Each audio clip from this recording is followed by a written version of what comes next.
puede ser el pili, que es para producir intercambios de célula-célula, ¿no? Para cualquier cosa que la bacteria para eso que necesita la energía. También puede convertir los nutrientes exógenos a macromoléculas, ¿sí? Y también pueden degradar esas moléculas para cumplir funciones especiales como la motilidad o la captación de otros nutrientes que ellos necesitan en el medio. ¿De acuerdo? Ahora tenemos el metabolismo bacteriano. Es una serie de secuencias de reacciones, ¿no? Enzimáticas, y se divide en anabolismo y catabolismo. Que es anabolismo de síntesis de reductora, y el anabolismo es la degradación oxidativa, ¿no? Eso me imagino que ya lo han visto en química o creo que en química orgánica, no sé si es verdad. Más o menos, sí. Bases moleculares. ¿No? Bases moleculares. ¿Bases? 2, 1 al 3. Del 1 al 3. Digo, química, bioquímica, todo lo que se ve. Sí. También lo de todas las químicas ven eso. ¿Sí? Entonces, ¿qué es el anabolismo? Ya lo han llevado, ¿ah? Ven que no, porque es una de las bases para probar. Ya, sintetiza sus propios componentes, sus propias vitaminas, sus propias proteínas, sus propios aminoácidos. Necesitan esa energía ¿para qué? Para replicarse incluso, ¿no? Para separar su ADN y comenzar el ARN y hacer la síntesis para completar. Entonces, ¿qué quiere decir? Que va a requerir energía. ¿Y el catabolismo? Destruye la degradación. Acaba los nutrientes exógenos. Acaba los nutrientes exógenos, que es los nutrientes que se encuentran en el ambiente, para obtener lo que es la energía, la cual va a almacenar para recién utilizarlo en lo que es su anabolismo. ¿Sí? Acá tenemos también un poco más, para resumiéndolo,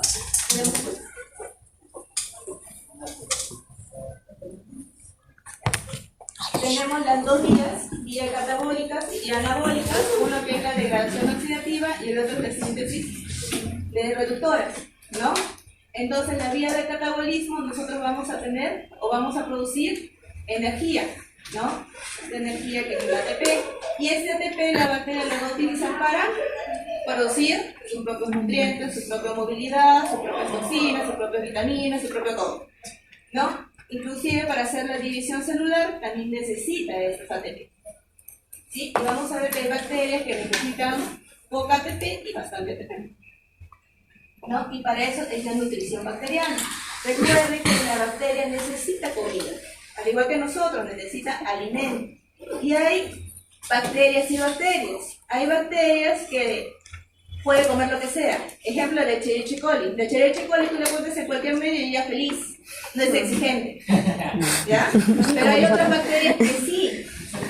Hay otras bacterias que son muy exigentes, que son exitosas y necesitan sus medios selectivos, necesitan medios enriquecidos con ese tipo de producto para poder crecer. Si no, no te crece. Puedes estar un año y no te crece la mentira. ¿Sí? Entonces, por eso sería la nutrición de la bacteria. Ustedes, para tener una bacteria o trabajar con una bacteria, necesitan previamente conocer qué es lo que la bacteria necesita de alimento, necesita como fuente de carbohidrato. Si no, estamos perdidos. Entonces, un medio de cultivo, como vemos acá, está formado por macronutrientes, micronutrientes y factores de crecimiento, ¿no? Los macronutrientes son los que la bacteria sí o sí necesita, es lo principal, que no puede faltar en su alimentación, ¿no? Una de las fuentes principales es el carbono. ¿Por qué el carbono? Puede ser, ejemplo, la glucosa. ¿Para qué la glucosa?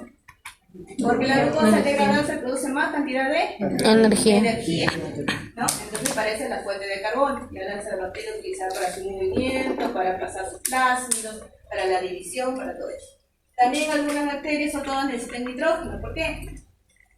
Contribuye a la producción de proteínas y ácidos nucleicos. ¿Ácido nucleico para qué? Para el momento de hacer la horquilla del ADN, se pegan la síntesis del ARN se pega y produce la nueva cadena de ADN, ¿no? La replicación. La replicación.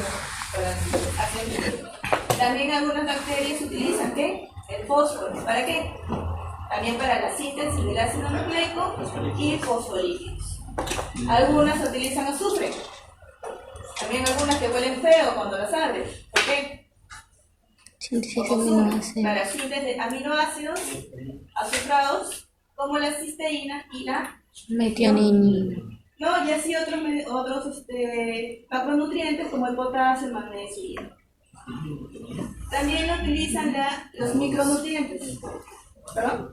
Cisteína y metionina para las bombas de calcio y sodio. También los utilizan. Ahora tenemos también lo que es micronutrientes. Entonces, hay bacterias también. No todas las bacterias. También tenemos ahí macronutrientes, los micronutrientes, que la bacteria la necesita, pero en pocas cantidades, no necesitan, no son muy exigentes. No, y más que todo lo utilizan para estabilizar los compuestos biológicos de reacciones enzimáticas, que más o menos los utiliza de las membranas y el ribosoma. ¿Sí? Es el cobalto, zinc, cobre, manganeso. Y tenemos los factores de crecimiento. En los factores de crecimiento, como lo son los aminoácidos, las vitaminas y las bases nitrogenadas, muchas bacterias lo producen, ¿no? Muchas bacterias lo producen ellas mismas. Y cuando las bacterias lo producen ellas mismas, ¿cómo se llama? Lo podemos llamar protótrofos. Pero si no lo producen, que necesita uno ponerle en el medio, Autótrofo. autótrofos, ¿no? Autótrofos. Es por eso que, como les mencionamos en el laboratorio, un medio que ustedes mismos pueden enriquecer con lo que la bacteria necesita, ¿no? Se puede fortificar ese medio de cultivo para obtener otra bacteria. Por ejemplo, tenemos el Streptococcus mutans. El Streptococcus mutans, hay un medio selectivo que es sacarosa, agar-sacarosa, ¿sí? Pero aparte de ese medio hay que enriquecerlo con más azúcar, con más sacarosa, al 20%. Este es un medio sumamente enriquecido. ¿Por qué? Porque esta bacteria es exquisita para ese producto, para degradarlo. Y es especial. ¿Por qué? Porque necesita un medio anaeróbico para crecer. Son bien selectivos. Tenemos los tipos de bacteria, ¿no? Para realizar su metabolismo, las bacterias deben tomar nutrientes de dos tipos. Y las bacterias se pueden dividir en dos tipos en este caso: autótrofos y heterótrofos. ¿Han escuchado esos términos? Los que no producen su propio alimento. Y los autótrofos no son tan exigentes porque solamente necesitan agua y CO2. El dióxido de carbono es su fuente para obtener carbono, ¿no? De los autótrofos se van a dividir dos tipos de bacterias: los autótrofos fotosintéticas y los autótrofos quimiosintéticos, ¿no? Los autótrofos, como dice, fotosintéticas, como la fotosíntesis, ¿qué van a necesitar? La luz, ¿no? Su fuente principal de energía es la luz. Mientras que son los quimiosintéticas, que van a ser compuestos inorgánicos para la producción de energía.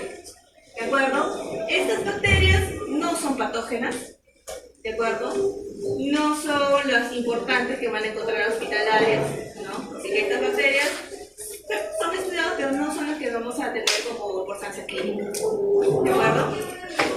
Tenemos acá el ciclo del Calvin-Benson, que es el ciclo más fácil que podemos ver, ¿no? En donde tenemos acá el agua, el dióxido de carbono, las fuentes de energía, que al momento de combinarlas se va a formar la glucosa, ¿no? Más agua, y van a formar para el ciclo de catabolismo, para la producción de ATP, y esto va a ayudar a que venga el anabolismo en la bacteria y produzca sus macronutrientes o la actividad que ellas van a decir, ¿no? Es el ciclo más fácil que podemos encontrar, la bacteria más fácil. También tenemos las más complicadas, las heterótrofos. ¿Cuáles son las heterótrofos? Necesitan o requieren un compuesto, ya no necesitan el CO2, utilizan el compuesto con carbono.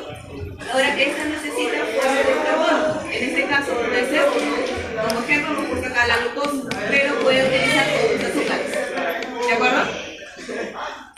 Ahora también, estas heterótrofas se van a dividir en dos: las heterótrofas fotosintéticas y las heterótrofas quimiosintéticas.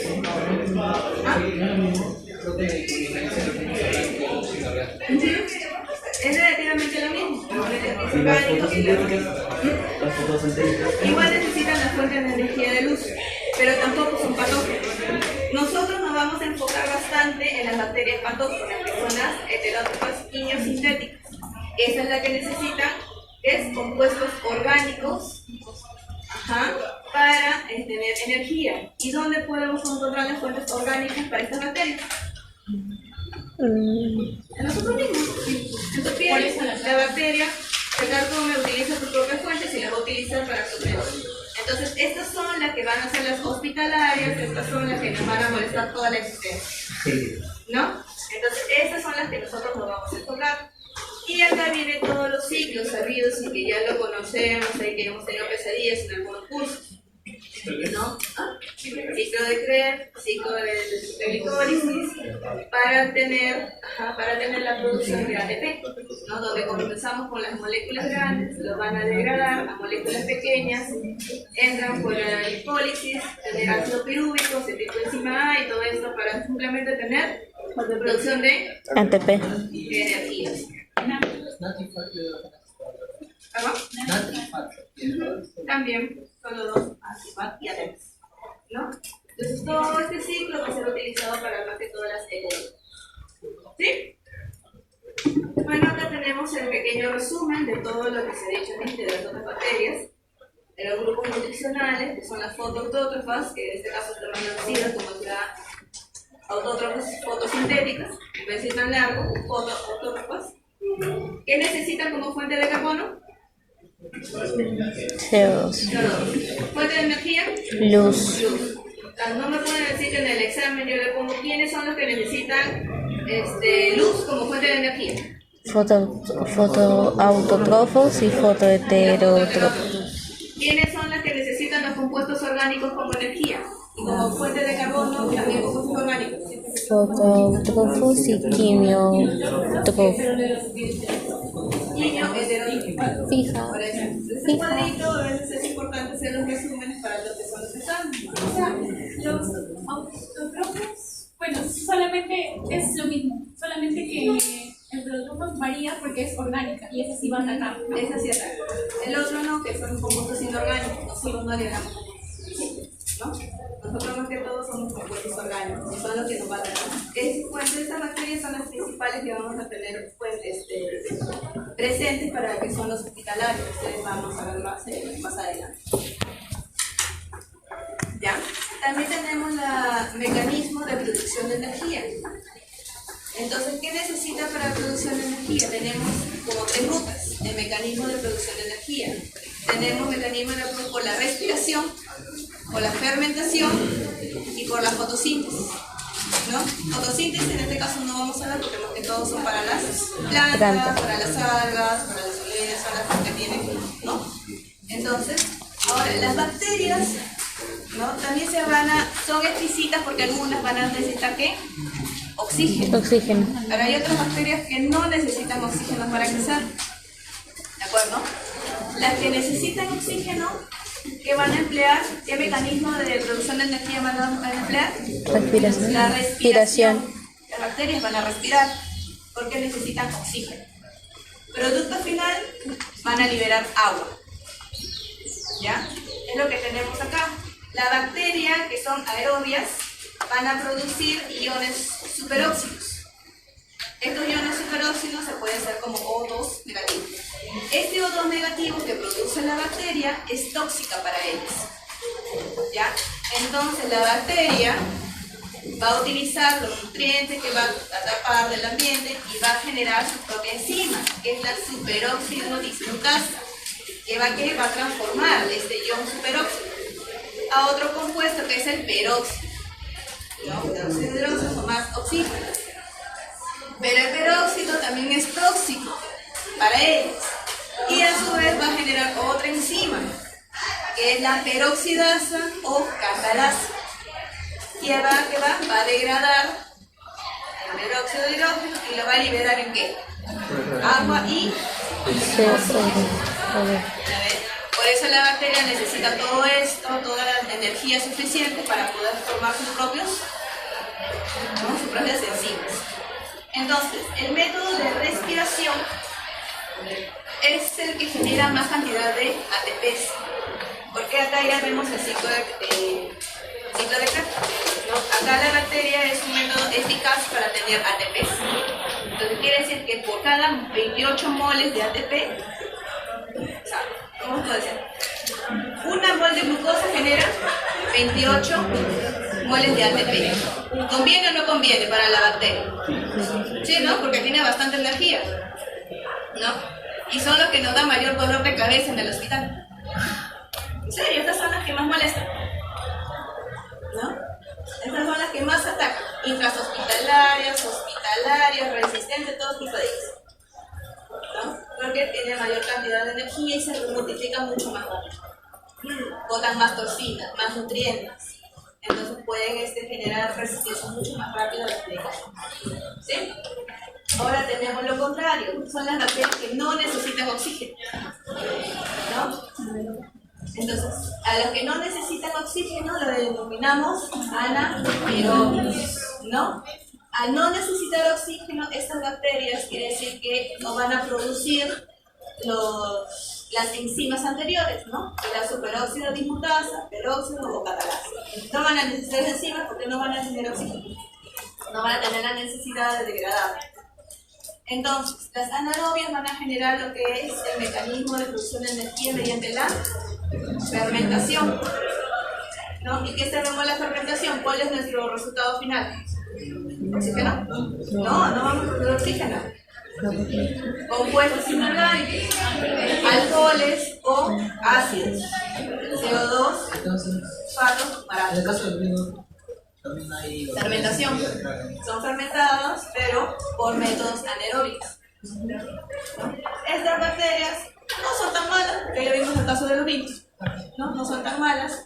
Algunas sí para el cuerpo humano, que algunas bacterias son exclusivamente, recuerden que en el cuerpo humano tenemos bacterias que son anaerobias y anaerobias. En caso de las anaerobias podemos decir la Streptococcus mutans, que es la productora de la carie, que es anaerobia. O sea, por la culpa de esa bacteria vamos al dentista para que nos curen el diente.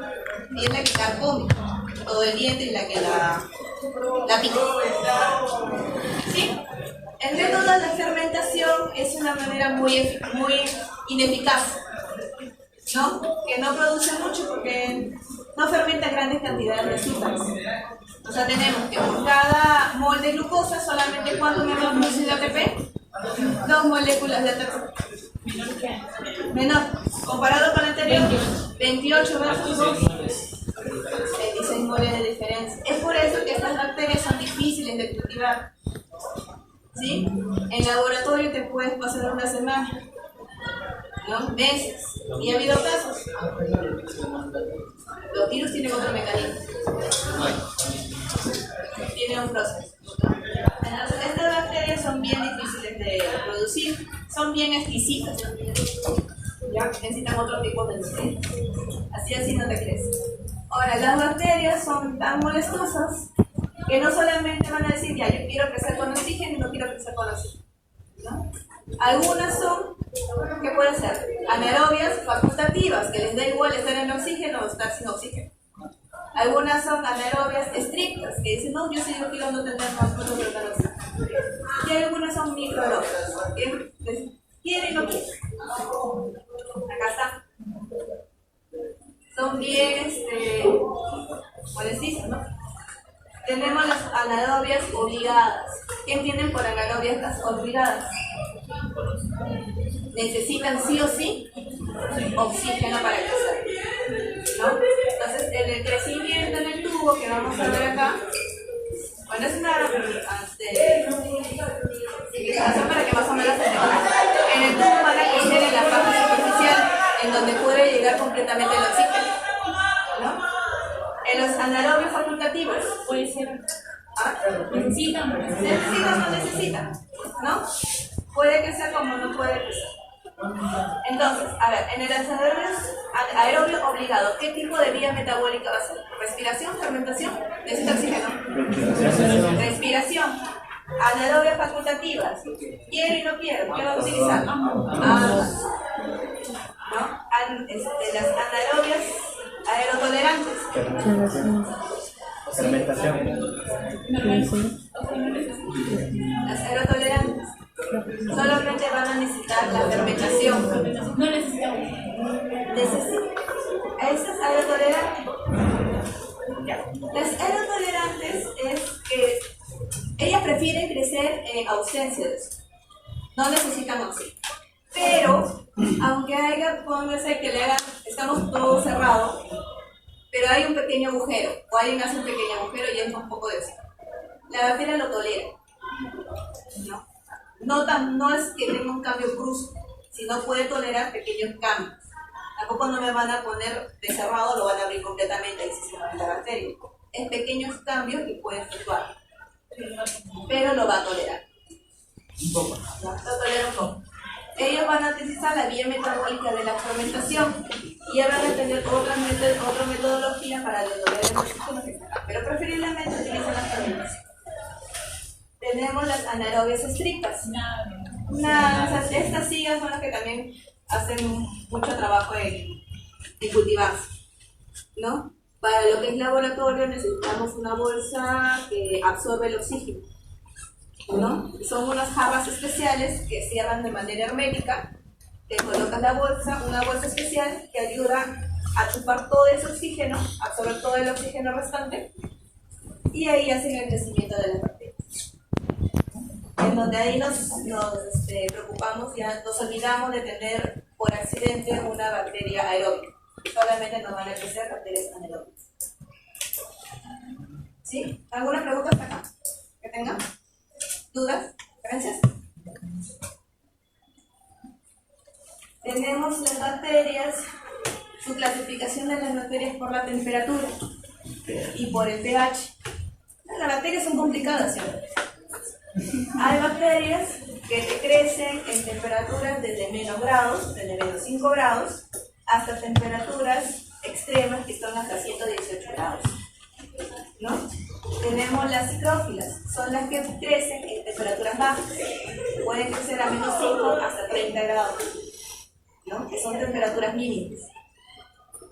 Tenemos las mesófilas, que es desde 10 hasta 45 grados, con una temperatura óptima de 30 grados. Y tenemos las termófilas, que ya se van al extremo, ¿no? Entre 25 a 80, incluso hasta más, ¿no? Con temperatura óptima de 55 grados centígrados. Ahora, en nosotros, en los hospitales, o ustedes en los hospitales, ¿qué bacterias son las que más vamos a encontrar? ¿Por qué? Fiebre y el cuerpo interior tenía un promedio de 27 grados centígrados. 27 o 30 grados centígrados y es óptimo para la bacteria, ¿no? Entonces, estas son las bacterias que nos vamos a encontrar en intrahospitalarias o son las responsables del, ¿no? Igualito, la que nosotros tenemos en nuestro cuerpo, las bacterias favorables para nuestra bio. Claro, son esas bacterias que tenemos, son mesófilas, porque se atenúa o están de acuerdo con la temperatura corporal. ¿No? Ahora también tenemos por el pH, ¿no? ¿Qué es el pH? Potencial hidráulico. Potencial de crecimiento. Potencial hidráulico. Entonces, hay bacterias que necesitan un medio ácido para crecer, ¿no? ¿A esas cómo se denomina? Así. Hidrófilo. Hay otras bacterias que necesitan un medio muy alcalino, Lófilo.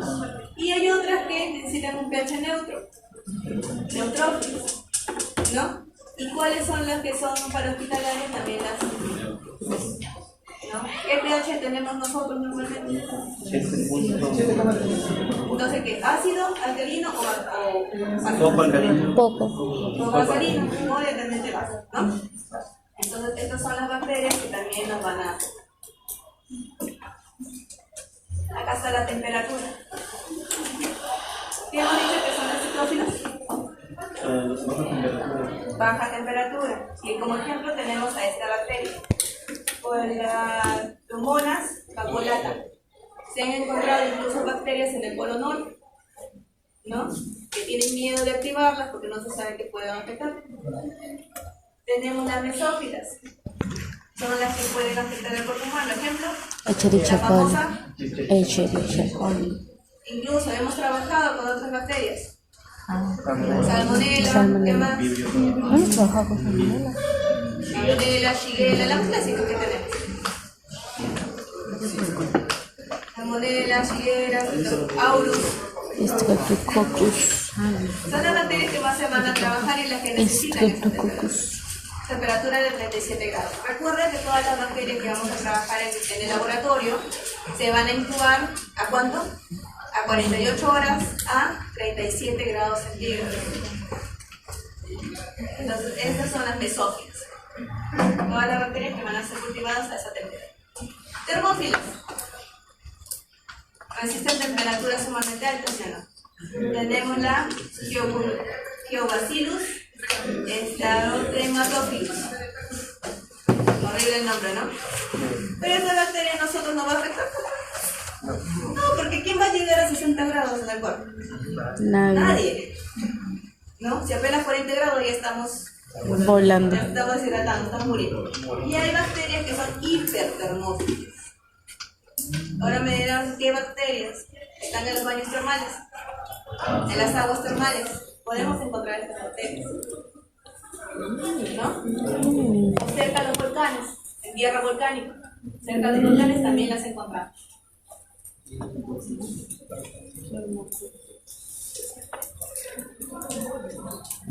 ¿Alguna duda hasta acá con respecto a las bacterias? Una pregunta con el pH respecto a cuando se da acidez y supongo que el cloro intestinal también tiene cierto pH y cuando se da acidez no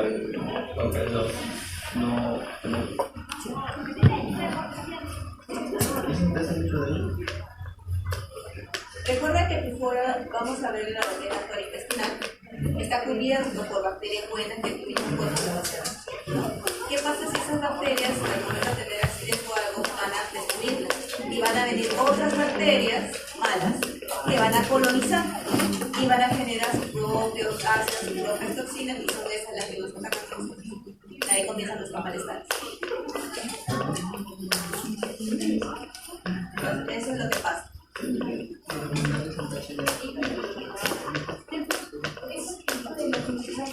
O sea, bueno, en el cuerpo, esas van a ser las primeras en protegernos como que dicen bacterias, los nitrógenos, los sinófilos, parásitos.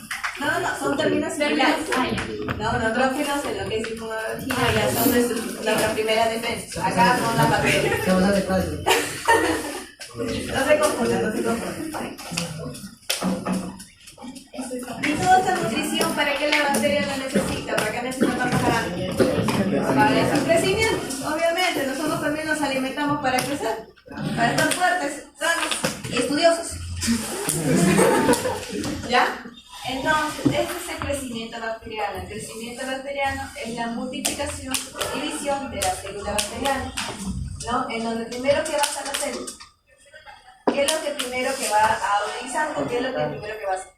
Va a hacer la replicación del ADN. Se va a hacer la horquilla, va a venir una enzima que la corta, lo abre en dos, forma la horquilla, comienza el ARN y su replicación, va a generar dos cadenas de ADN, y al momento de tener estas dos cadenas que se van a cerrar al final, la bacteria que va a hacer va a generar el pliegue, que está acá, y se va a dividir. O sea, la bacteria va a tener dos hijas similares. Mitosis. ¿Sí? ¿Perdón? Mitosis. En bacterias no se divide como mitosis. División celular se divide. Al inicio te dijo que entró. Es una enzima. La enzima que comienza a romperle el ADN, se separa y forma la horquilla. El rojito, creo. ¿Cuál es? Las más comunes. Tenemos la A la enzima. Polimerasa. Polimerasa. la más simple, la rompe. O sea, tampoco en ese término. No, pero cada bacteria va a utilizar sus propios enzimas. Pero la bacteria no necesita tanto.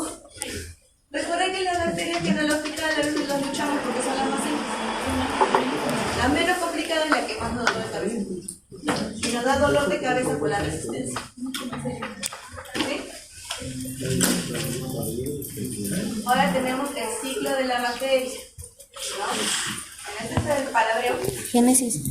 Mi ¿No? pomo. El ciclo de la bacteria son 4 fases que tenemos que tener en cuenta en el crecimiento de la bacteria. Cada uno de estos es muy variable en el tiempo, depende del medio de cultivo y de las propiedades, de los propios requerimientos nutricionales que necesita la bacteria, carbono, nitrógeno. Y tenemos las 4 fases: latencia, logarítmica o exponencial, estacionaria, muerte o decadencia. Eso lo vamos a ver.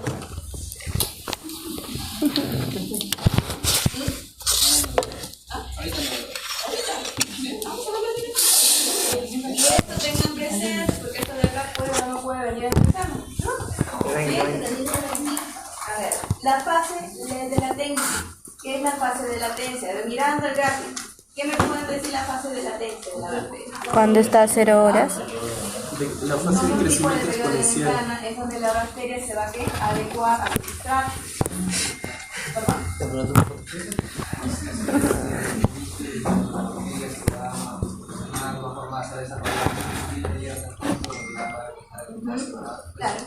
Claro, entonces, cuando ustedes, imagínense que estamos en el laboratorio, agarramos una alzada de la bacteria y lo ponemos en el cultivo. ¿Qué va a hacer esa bacteria en cultivo?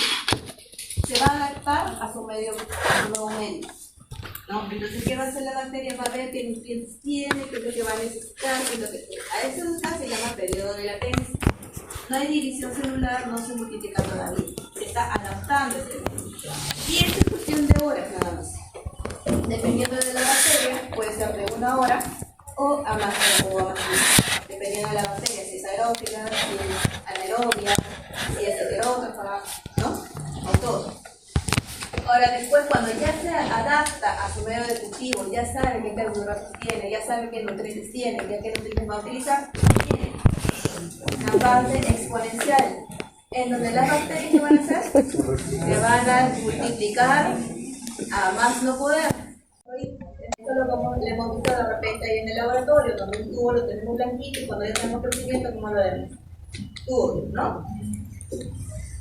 Después, en un momento, cuando la bacteria ya consumió la gran parte de sus nutrientes, de fuente de carbono, que es la fase estacionaria. ¿No? La fase estacionaria es donde ya, bueno, la bacteria ya utilizó como loca, en la parte comercial ya utilizó todos los nutrientes, y acá viene el estado estacionario, donde las bacterias, hay bacterias muertas y bacterias viables por igual, ¿no? Hay bacterias que ya con el tiempo mueren, se desactivan, pero siguen ahí en el medio. Y hay bacterias nuevas que se están formando. Pero también, ¿no?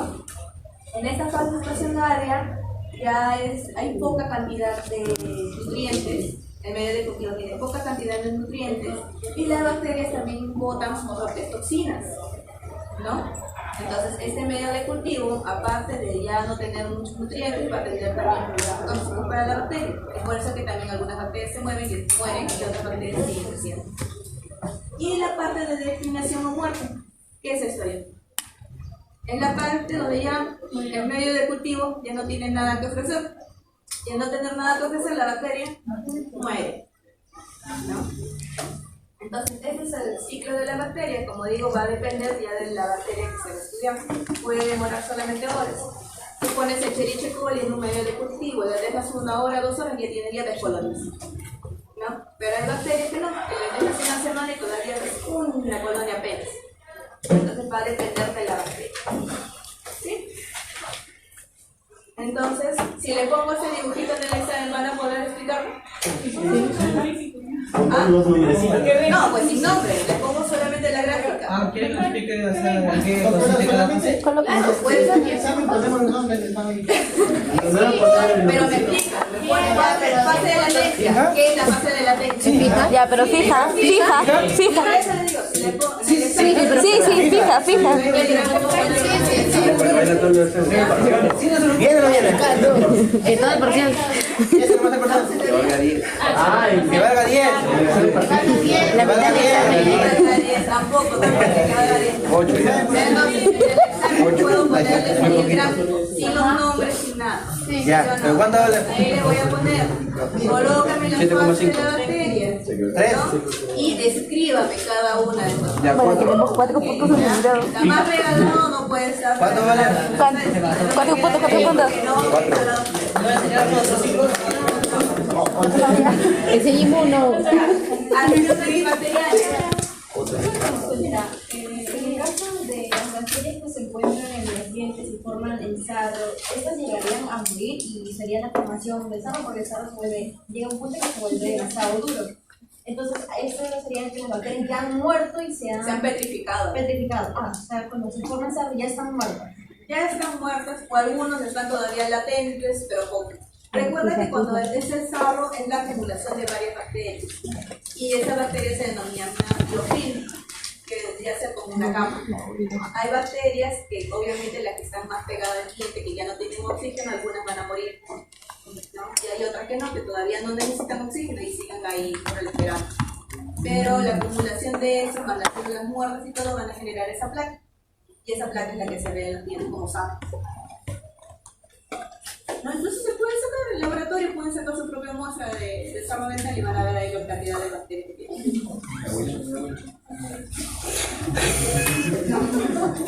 La acción antimicrobiana, los agentes físicos, químicos y quimioterápicos. Los antibióticos, ¿no? Bueno, acción de agentes físicos y químicos. Ya vimos esto en clases de la clase anterior. ¿Cuáles son los factores físicos para la desinfección de las muestras? Mediante calor. Pequeño. Esterilización de equipo. ¿Qué más? El frío. El frío no mata las bacterias, ¿no?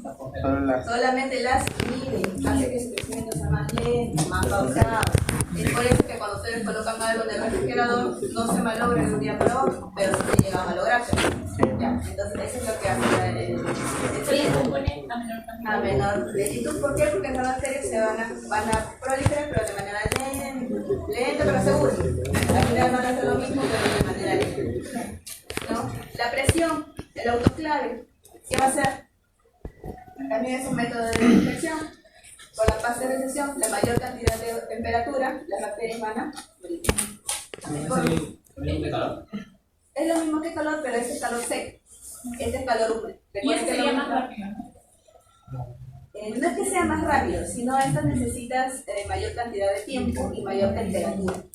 Por ejemplo, tú vas a esterilizar a cuántos grados? 100, 120. Acá ya llega a los 100, 180, 200 grados, ¿no? Es para matar bacterias patógenas. Nosotros en el laboratorio utilizamos la autoclave porque estamos trabajando, aunque sea con ATCC, con bacterias, pseudomonas, shigella. Entonces no sabemos si estas bacterias, si las botamos así por así, pueden activarse y generar un virus, ¿no? Entonces por eso la metemos en el autoclave, para saber que verdaderamente ya están desinfectadas, ya murieron. ¿Sí? ¿Alguna pregunta? Y disculpe, en el caso de los alimentos, ¿cuál sería la mejor opción para poder desinfectar lo que vas a consumir? ¿Los alimentos? Sí. Los químicos. Más que todo los químicos. Mi manzana le echo, claro. Pero Son malos, pero sí en bastante cantidad. Pero el químico solamente es una gotita para un litro, es una gota. ¿No? O a veces ya si no quieren utilizar nada, se utilizan agua caliente. A 100 grados, agua caliente. El agua de caña no sirve, ¿no? ¿Ah? ¿Qué cosa? En el tema de los tres.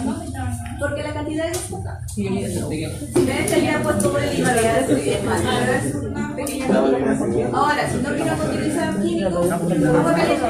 La manzana. Las bacterias mueren a cuánto? Las mesófilas. ¿A qué temperatura? Crecen hasta 40 grados centígrados. Si le metes al agua diciendo que cuánto hierve el agua, ¿qué temperatura? 100 grados. Lo pones, muere la bacteria. ¿No? Si no quieren ser químicos, hay otra forma. Agua caliente. Y la radiación, eso más que todo lo utilizamos en lo que es biología, en la parte de molecular o genética molecular. No, ya lo vamos a vamos a destruirla a partir de la ley, ¿no? Luz ultravioleta y la luz ionizante. Y eso, si te pones ahí, cáncer.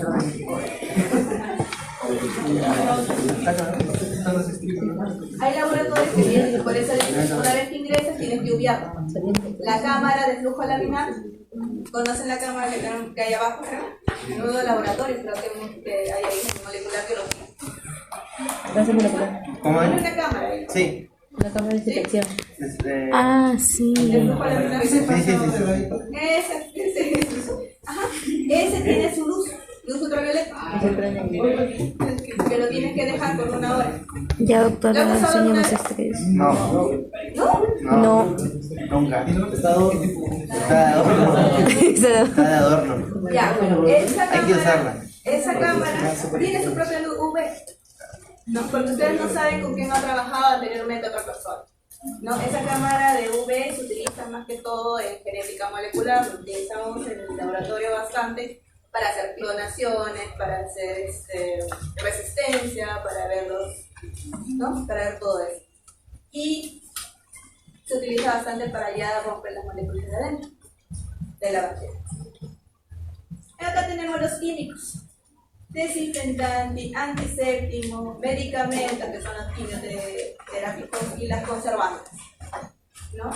Desinfectantes, ¿cuáles son?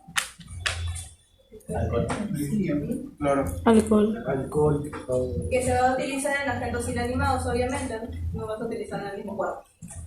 Antiséptico, jabón, ¿no? Que ya se aplica en tejidos, más que todo.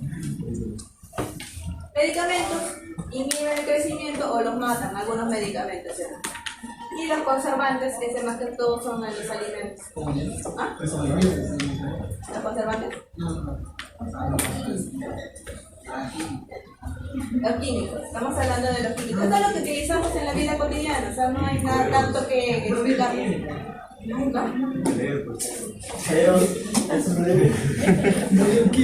Por eso digo, tanto físicos como químicos los vamos a ver en la vida cotidiana. Toda nuestra vida lo vamos a utilizar, ¿sí o no? Voluntariamente lo tenemos que utilizar. Tenemos también ahora acá lo que es los medicamentos, ¿no? Los antibióticos. Los antibióticos se pueden clasificar de varias formas, según su origen. Hay antibióticos que son de origen biológico, ¿no? Sacada de bacterias, sacada de hongos, ¿no? Se puede utilizar producido por hongos, por bacterias o por actinomicetos. Acá hay un ejemplo de un medicamento sacado por bacterias. ¿Cuál es? Por acetomicetos, por antibióticos. Y el hongo, la más conocida, la más Penicilina. Tenemos también sintéticos, producidos en un laboratorio. ¿Cuáles son? Terminofuran. Y también los que son dos, tanto digitamos biológicos como sintéticos. Entonces, por eso según su origen. Puede ser de 3 tipos: biológicos, sintéticos o semi-sintéticos. También se puede clasificar los antibióticos según su actividad sobre el microorganismo, ¿no? Acá tenemos bacteriostáticos. ¿Qué son las bacterias bacteriostáticas? Inhibe el crecimiento, ¿no? Acá tenemos que la bacteria, al momento de consumir nosotros el medicamento, inhibe la bacteria, no las mata, ¿no? Solamente las va a inhibir y va a generar que el cuerpo humano, ahí viene la inmunología, el sistema inmunológico adaptativo y de defensa va a comenzar a matar estas bacterias, ¿no? O sea, es un trabajo doble, es un trabajo en conjunto. El medicamento los inhibe y el cuerpo humano hace el resto. Sistema inmunitario más inhibido. Ajá, eso es lo que hace el bacteriostático. Ahora, si hablamos con bactericidas y bacteriolíticos, ¿qué entienden por el término bactericida? Lo asesina. Mata la bacteria. Lo mata, es un medicamento que al ingresar a nuestro sistema netamente lo va a destruir, ¿no? Lo destruye y algunos medicamentos lo dicen. ¿No? Le dice que es destrucción total de la bacteria, ¿no? Esos son los medicamentos ya de alto aspecto, que es total. Matan toda bacteria a vida y por haber, tanto buenas como malas, no hace diferencia. No, esas son las que completamente. Adiós bacterias. Por eso hay que tener cuidado cuando ustedes receten medicamentos fuertes, ¿no? Porque este medicamento, recuerden que al momento de ser tomado, no solamente va a afectar a la bacteria mala, sino también Bacterias a las buenas. bacterias buenas, ¿no? Entonces no hay que hacer abuso de esto, ¿sí? Ahora, se puede clasificar según su espectro de acción. Tenemos medicamentos de amplio espectro, Eso nos toca, espectro eso nos toca reducido, mañana. espectro intermedio, ¿no? Y bajo espectro. Eso nos ¿Me toca. imagino el fármaco ya llevado? No. Bueno, el fármaco ya lo van a ver con mayor detenimiento y ya le van a hacer dolor de cabeza. No, el fármaco ya van a hacer su dolor de cabeza. Chica, no pasa. Los medicamentos, pero bueno, que lo vayan repasando poco a poco. ¿No? De amplio espectro son que tiene actividad frente a la mayoría de los grupos de bacterias. Van de frente a gran positivos como gran negativos, ¿no? Tenemos, por ejemplo, ¿cuál medicamento? Clorfenicol y la tetracyclina. También tenemos penicilinas que también son de amplio espectro, ¿no?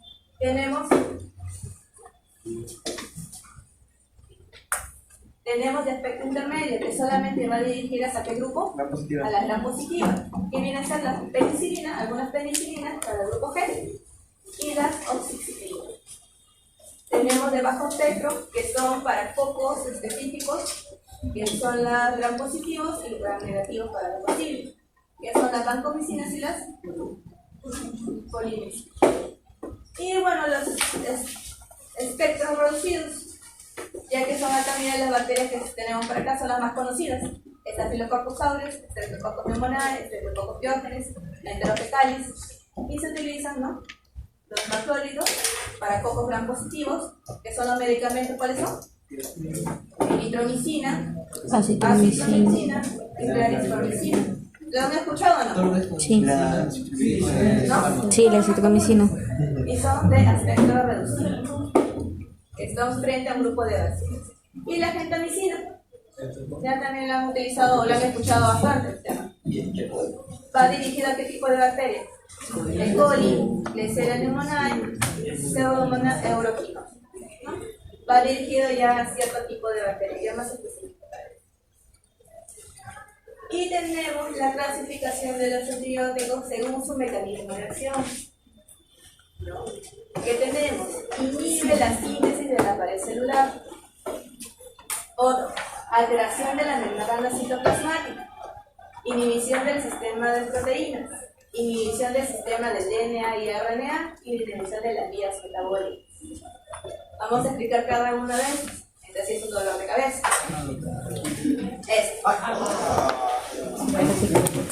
Eso fue lo que nos tocó Y esto está probar. simplificado, ¿ah? No, por eso está simplificado, más chiquitito no puede porque es un montón. Eso no viene.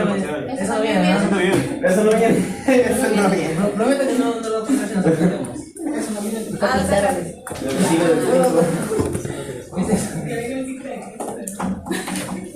Ya, es fácil, ¿no? Vamos a poner un poco fácil.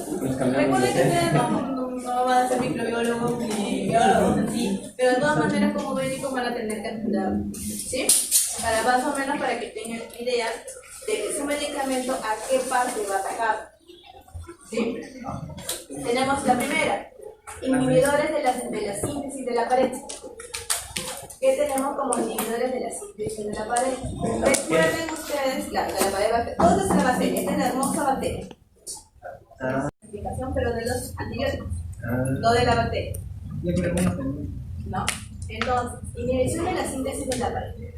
Recuerden que nuestra hermosa bacteria, ¿lo ven, no? Que hemos mencionado que tiene una pared. Esta pared está conformada por qué? Viene entonces dos azúcares, ¿sí o no? A su vez está unida por enlaces de L, de D, glicina, de alanina, ¿sí? ¿No? Entonces, hay antibióticos que van a actuar sobre estos azúcares, sobre lo que es la pared celular. Y van a destruir estos enlaces, van a destruir esta pared celular. Y recuerden, si la pared celular, ¿cuál es la función de la pared celular? Proteger. Mantener su forma. Si se destruye esta pared celular, ¿qué pasa? Se La bacteria se muere. destruye, la bacteria muere. Entonces, estos antibióticos van a ser bactericidas, de frente van a aniquilar. Doctora, pero en este caso hay unas bacterias que no tienen parasita. Todas las bacterias tienen parasita. No, pero había un tipo de bacteria que no. Todas las bacterias tienen parecelular en poca cantidad o en bastante cantidad, es muy diferente. ¿No? Recuerda. Otra pregunta, ¿y por qué está en color con la P, C, tiene un color de color? Para que te la Ah, aprendas. esa es una memotecnia para aprender. Porque son bastantes medicamentos. La beta-lactámicos, penicilina, cefalosporina, carboxylenamitos y monobarbital. Eso puede venir en el examen, así que no. No, entonces son medicamentos que van a ir directo a la pared. De frente a la pared van a destruir los no todas, solamente estamos hablando de la pared. Van a ir dirigidos de lo que es a la pared bacteriana. Van a romper los enlaces, ahí van a ver que van a hacer diferentes tipos de funciones y van a romper. En no sé qué función pueden romper las azúcares los grandes. La N-acetilglucosamina o N-acetilglucosamina lo puede romper los enlaces, la función es que rompen lo que es la pared. Ajá. Ahora, alteración de la membrana citoplasmática.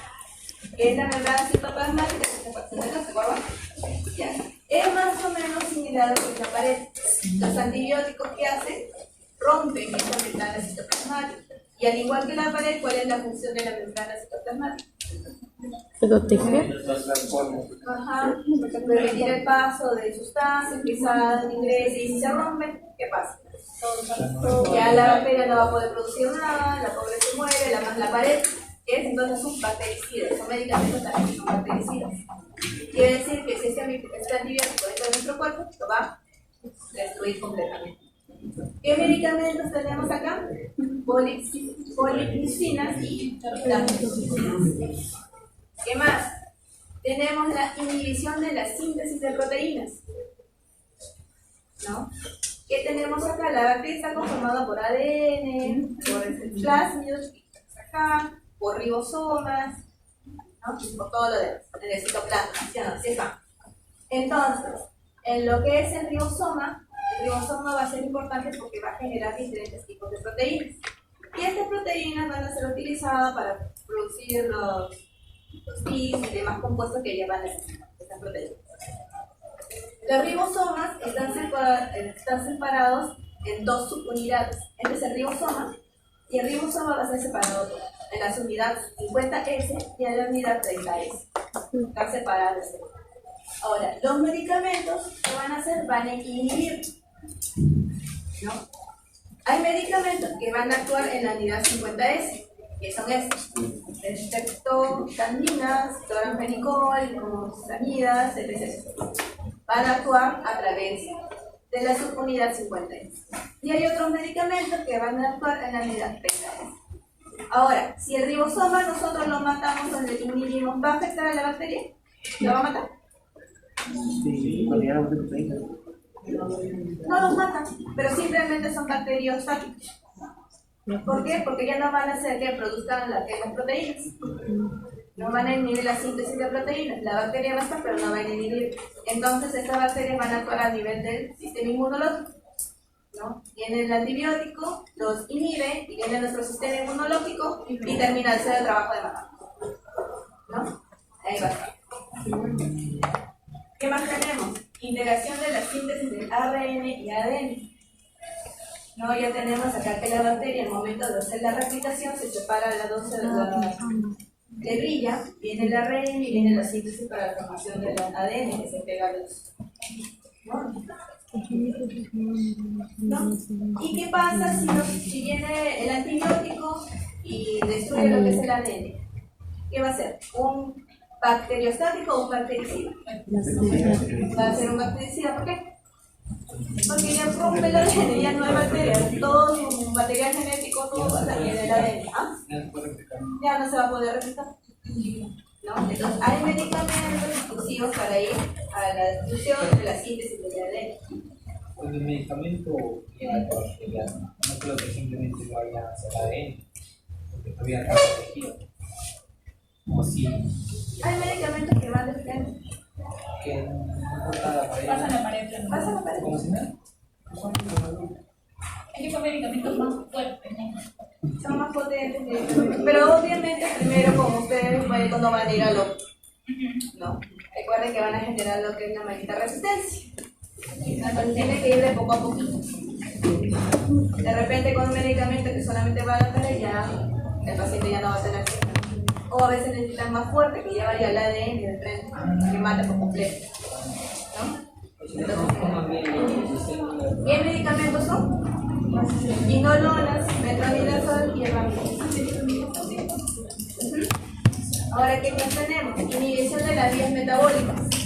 ¿Qué hemos entendido por las vías metabólicas? Es para producir las energías, ¿no? Para que tengan todos los, para que produzcan las enzimas, proteínas y etc. ¿No? Si inhibimos la vía metabólica, ¿vamos a matar a la bacteria o simplemente la vamos a inhibir? Vamos a inhibirlos.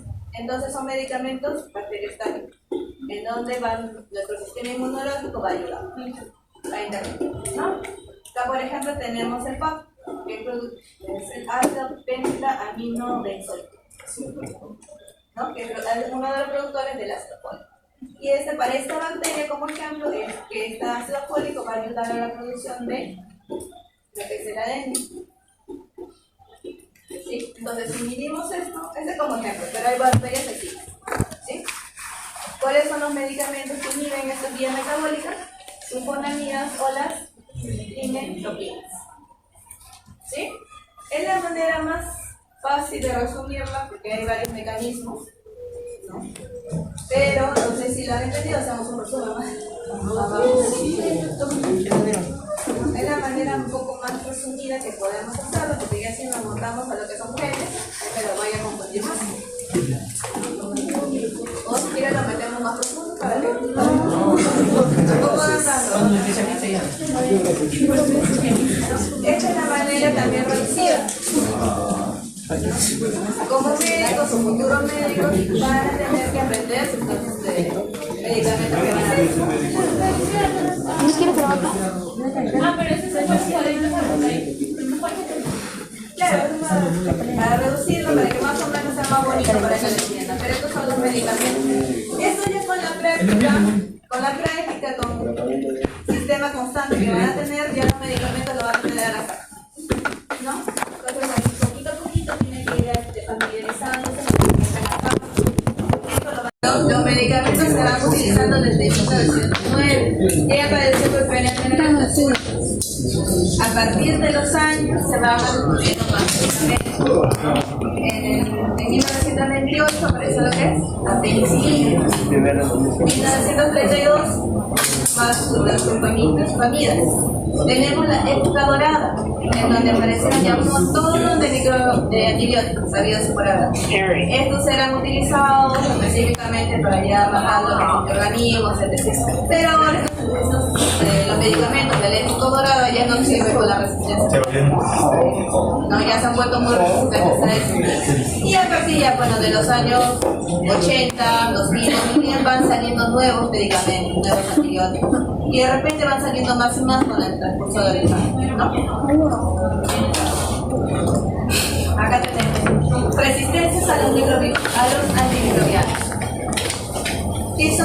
¿Qué son más o menos los resistencias a los antimicrobianos? Que son los cambios. Son los cambios que ocurren en una bacteria que les permiten sobrevivir al tratamiento con unos antibióticos específicos o incluso sobreviven a todos los antibióticos. Sí, caso que mostró, ¿verdad?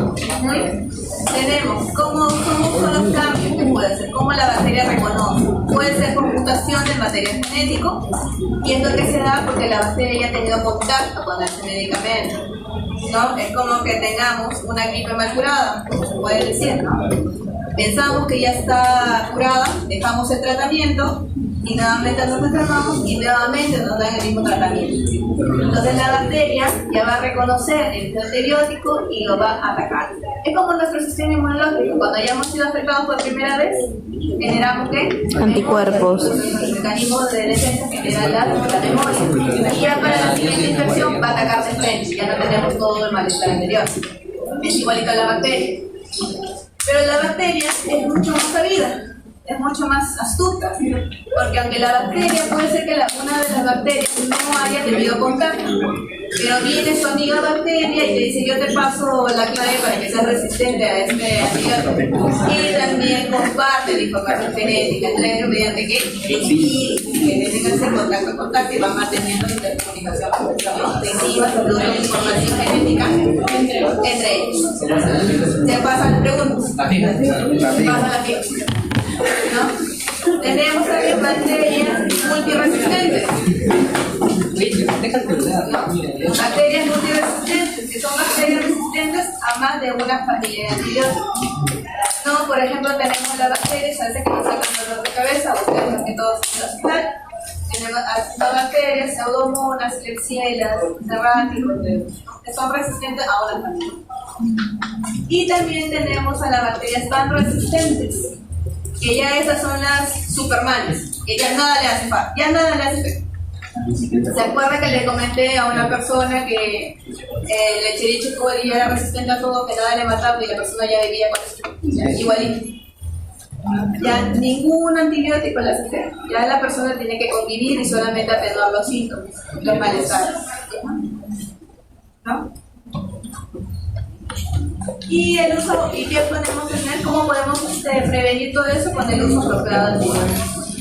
Tratar de no recetar, bueno, en el caso de los médicos, ustedes no recetar así, recetar con precauciones, ¿no? Comenzando de mínimo a máximo y cerciorarse que el paciente termine correctamente lo que es el tratamiento, ¿no?